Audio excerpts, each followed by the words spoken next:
அனைவருக்கும் வணக்கம். ஜேஎம் என்ட்ரன்ஸுக்கு அன்புடன் வரவேற்கிறோம். மாசி மாதம் பற்றிய சிறப்பு பதிவுகள் நம்மளோட சேனல்ல பார்த்துட்டு இருக்கோம். அதுல நாம இன்னைக்கு பார்க்க போறது மகா சிவராத்திரி. என்னதான் மாதம் மாதம் சிவராத்திரி வந்தாலும் வருஷத்துக்கு ஒரு முறை வரக்கூடிய, அதாவது மாசி மாதம் வரக்கூடிய சிவராத்திரியை தான் நம்ம மகா சிவராத்திரின்னு சொல்றோம். அம்பாளுக்கு 9 ராத்திரி, அது நவராத்திரி. சிவனுக்கு ஒரே ஒரு ராத்திரி, அதுதான் சிவராத்திரி. சிவராத்திரிங்கிற சொல்லுக்கு சிவனுடைய ராத்திரி, சிவமான ராத்திரி, சிவனுக்கு இன்பமான ராத்திரி இப்படின்னு பல பொருள்கள் இருக்கு. சிவராத்திரி அன்னைக்கு சூரியன் மறைஞ்சது முதல்ல இருந்த ஆரம்பிச்சு அடுத்த நாள் காலையில சூரியன் உதயமாகிறது வர யாரு ஒருத்தவங்க சிவனை வழிபடுறாங்களோ அவங்களுக்கு யாராக இருந்தாலும் சரி எல்லா விதமான பாக்கியங்களையும் கடைசியில மோட்சத்தையும் கொடுக்கணும் அப்படின்னு உமாதேவி சிவபெருமான் கிட்ட வரம் வாங்கியிருக்காங்க. அதனாலதான் சிவராத்திரியோட 4 ஜாமங்கள்லயும் யாரு ஒருத்தவங்க சிவபெருமான பூஜை செஞ்சு வழிபடுறாங்களோ அவங்க முக்தி பாதைக்கு போவாங்கிறது நம்மளோட முன்னோர்கள் வாக்கு. சிவராத்திரி அன்னைக்கு விரதம் இருப்பதும், அன்னைக்கு கண் விழித்து சிவ தரிசனம் செய்து அன்னதானம் செஞ்சோம்னா அதிக விசேஷமா. பொதுவா சிவாலயங்கள் எல்லாமே இரவு 8 மணிலிருந்து 9 மணிக்குள்ள பள்ளியறை பூஜை எல்லாமே முடிச்சிட்டு நட சாத்திடுவாங்க. ஆனா இந்த மகா சிவராத்திரி அன்னைக்கு மட்டும் எல்லா சிவாலயங்களுமே நைட்டு ஃபுல்லா திறந்திருந்து பூஜைகள் நடக்கும். சிவபெருமான் லிங்கமாக அவதரித்த நாளதான் நம்ம மகா சிவராத்திரின்னு சொல்றோம். சிவராத்திரியோட சிறப்புகளை பத்தி திருவிளையாடல் புராணம், கந்த புராணம், கருட புராணம், பத்ம புராணம், அக்னி புராணம்னு இப்படி நிறைய நூல்கள்ல குறிப்பிட்டிருக்காங்க.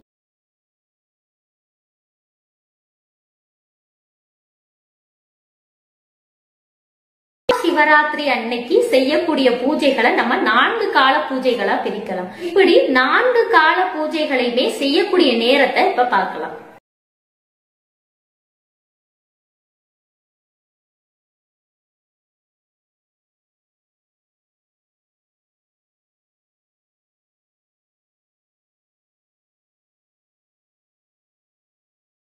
சிவராத்திரி அன்னைக்கு குலதெய்வ வழிபாடுங்கிறது ரொம்ப ரொம்ப முக்கியமான ஒண்ணு. மாதம் மாதம் தவறாம குலதெய்வ வழிபாடு கட்டாயம் பண்ணணும். குலத்தை காக்கும் தெய்வம் குலதெய்வம். அதனால குலதெய்வ வழிபாடுங்கிறது மிக மிக அவசியமான ஒண்ணு. குலதெய்வத்தோட அருள் இருந்தாதான் நம்ம எல்லாருமே நல்லா இருக்க முடியும். வெளியூர்ல இருக்கோம், வெளிநாடுகள்ல இருக்கோம், அதிக தூரத்துலதான் எங்களோட குலதெய்வம் கோயில் இருக்கு அப்படின்னு மாதம் மாதம் போக முடியாதவங்க கூட வருஷத்துக்கு ஒரு தடவை வரக்கூடிய மகா சிவராத்திரி அன்னைக்காவது குலதெய்வம் கோயிலுக்கு கட்டாயம் போகணும். மகா சிவராத்திரி அன்னைக்கு குலதெய்வம் கோயிலுக்கு போய் வழிபாடு செய்யணும்னு நினைக்கிறவங்க அன்னைக்கு மாலை நேரத்துல சூரியன் மறைவுக்கு பின்னாடி பூஜைகள் செஞ்சு வழிபாடு செய்ய ஆரம்பிச்சு அடுத்த நாள் காலையில சூரிய உதயத்துக்கு முன்னாடி நம்ம பூஜைகள் செஞ்சு முடிக்கணும். ஏற்கனவே மகா சிவராத்திரி அன்னைக்கு செய்யக்கூடிய 4 கட்ட பூஜைகளுக்கான மங்களகரமான நேரத்தை பார்த்தோம். 4 கால பூஜைகளுமே நாங்க கடைபிடிப்போம் அப்படின்ற பழக்க வழக்கத்துல இருக்கவங்க 4 கால பூஜைகளுமே நீங்க பூஜைகள் செஞ்சு வழிபாடு செஞ்சுக்கோங்க. இல்லங்க நாங்க ஒரு கால பூஜைகள் மட்டும்தான் கடைபிடிப்போம் அப்படின்னு நினைக்கிறவங்க உங்களுக்கு எந்த நேரம் வசதியா இருக்கோ அந்த நேரத்தை நீங்க தேர்ந்தெடுத்து பூஜைகள் செஞ்சுக்கோங்க. இப்போ சிவராத்திரி அன்னைக்கு குலதெய்வ வழிபாட்டுக்கு என்னென்ன பொருட்கள்லாம் வாங்கணும் அப்படிங்கறத பார்க்கலாம். தேங்காய், வாழைப்பழம், சூடம், சாம்பிராணி, ஊதுபத்தி, மாலை, எத்தனை சிலைகள் இருக்கோ அதுக்கு தகுந்த மாதிரி நீங்க மாலை வாங்கிக்கோங்க. கடவுள் சிலைகளுக்கு புது துணி, குலதெய்வத்துக்கு புது துணி, நல்லெண்ணெய், திரி பாக்கெட். பொங்கல் கட்டாயம் வச்சுதான் மகா சிவராத்திரி அன்னைக்கு வழிபாடு செய்யணும். பொங்கலுக்கு தேவையான பச்சரிசி, வெல்லம், ஏலக்காய், முந்திரி, பாசிப்பருப்பு, நெய், திருநீரு, குங்குமம், பன்னீர், சந்தனம், கதம்பம், மல்லிகைப்பூ மற்றும் உதிரிப்பூ. இந்த பொருட்கள் எல்லாத்தையுமே எங்களால ஸ்கிரீன்ல பார்த்து நோட் பண்ண முடியல அப்படின்னா டெஸ்கிரிப்ஷன் பாக்ஸ்ல கொடுக்கறேன், நோட் பண்ணிக்கோங்க. அடுத்ததா மகா சிவராத்திரி அன்னைக்கு குலதெய்வத்துக்கு மற்றும் சிவனுக்கு என்னென்ன அபிஷேகங்கள் பண்ணா என்னென்ன பலன் கிடைக்கும் அப்படிங்கறத அடுத்த பதிவா நான் போட்டுட்டு அதோட லிங்க்கும் கீழே டிஸ்கிரிப்ஷன்ல கொடுக்குறேன். தேவைப்படுறவங்க செக் பண்ணிக்கோங்க. சிவராத்திரி அன்னைக்கு குலதெய்வம் கோயிலுக்கு போக முடியாது அப்படின்னு நினைக்கிறவங்க பக்கத்துல இருக்கக்கூடிய சிவன் கோயிலுக்காவது போய் 4 கால பூஜைகள்லயுமே கலந்துக்கோங்க. இல்லங்க நாங்க மகா சிவராத்திரி அன்னைக்கு கோயிலுக்கு எல்லாம் போகல, வீட்டிலேயே குலதெய்வத்தையும் சிவனையும் வழிபாடு செய்யணும்னு நினைக்கிறோம், நாங்க என்ன செய்யறது அப்படின்னு கேக்குறீங்களா? முதல்ல மகா சிவராத்திரி அன்னைக்கு குலதெய்வ வழிபாடு வீட்டிலேயே எப்படி செய்யணுங்கிறத பார்க்கலாம். உங்க குலதெய்வத்தோட திருவுருவ படம் இருந்தா திருவுருவ படத்துக்கு பூ அர்ச்சனை செஞ்சு வழிபட்டுக்கோங்க.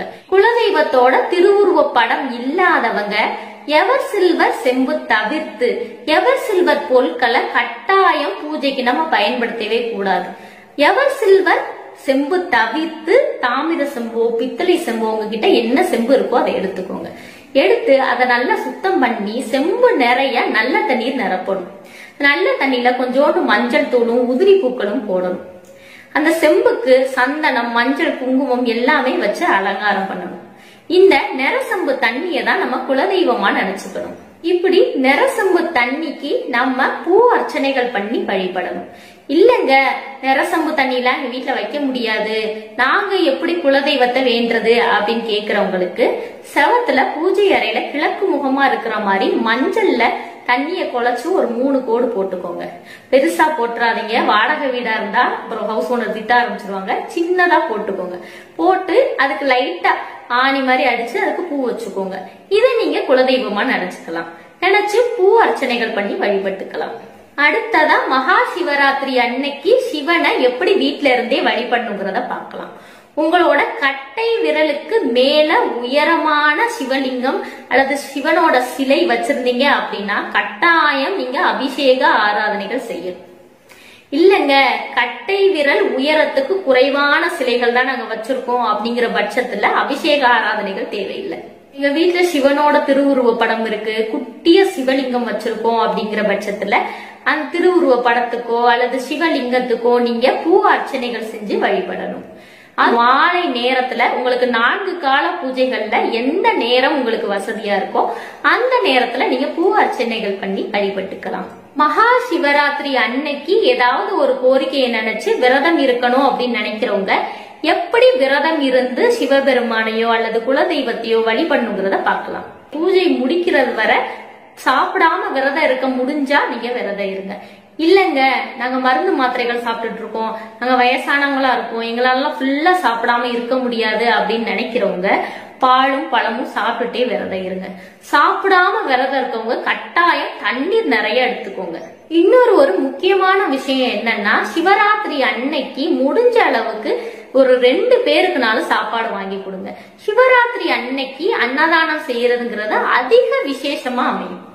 நிறைய பேருக்கு மகா சிவராத்திரி அன்னைக்கு விரதம் இருக்கிறதுல நிறைய சந்தேகங்கள் இருக்குது. அந்த சந்தேகங்களுக்கு பதிலாக ஒன்றொன்னா நம்ம பார்க்கலாம். நாங்கள் மாத விளக்கு சமயத்தில் இருக்கோம், நாங்கள் இந்த நேரத்தில் விரதம் இருக்கலாமா அப்படின்னு சில பேர் கேட்டிருந்தீங்க. எந்த ஒரு விரதமாக இருந்தாலுமே நம்ம பூஜை செஞ்சு முடிச்சாதான் அந்த விரதமே முழுமையடையும். நம்ம இந்த நேரத்தில் பூஜை செய்ய முடியாது இல்லையா, அதனால அடுத்த வருஷம் நீங்கள் மகா சிவராத்திரி அன்னைக்கு விரதம் இருந்து வழிபாடு செஞ்சுக்கோங்க. கர்ப்பிணி பெண்கள் விரதம் இருக்கலாமா அப்படின்னு நிறைய பேர் கேட்டிருந்தீங்க. கர்ப்பிணி பெண்கள் கட்டாயம் சாப்பிடாம விரதம் இருக்கக்கூடாது. அதனால சாப்பிட்டுட்டே நீங்கள் வழிபாடு செஞ்சால் நல்லது. இந்த பதிவு உங்களுக்கு பயனுள்ளதா இருக்கு அப்படின்னு தோணுச்சுன்னா உங்களோட உற்றார் உறவினர்கள் நண்பர்கள் எல்லாத்துக்குமே பகிர்ந்துக்கோங்க. இந்த வீடியோ பற்றிய சந்தேகங்கள் உங்களுக்கு இருந்தா கமெண்ட் செக்ஷன்ல கமெண்ட் பண்ணுங்க, நான் ஆன்சர் பண்றேன். இந்த வீடியோ உங்களுக்கு பிடிச்சிருந்ததுன்னா லைக் பண்ணுங்க, ஷேர் பண்ணுங்க, மறக்காம எங்க சேனலை சப்ஸ்கிரைப் பண்ணுங்க. நன்றி.